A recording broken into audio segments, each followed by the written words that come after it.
Hey everyone, welcome back to our channel. Today, let us journey together on how to create pixel art with OpenArt. So, let us begin.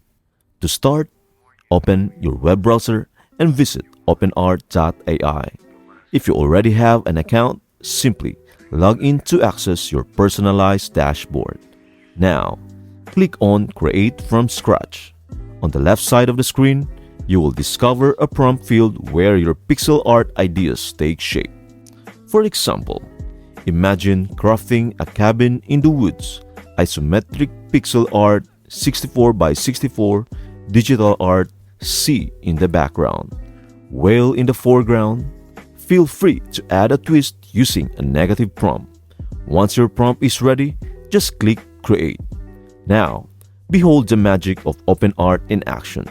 And lo and behold, your pixel art masterpiece is complete.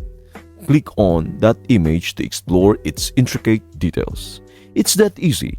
Your imagination becomes a pixel-perfect masterpiece with just a prompt. Dive into a world of endless creativity and craft stunning pixel art with OpenArt.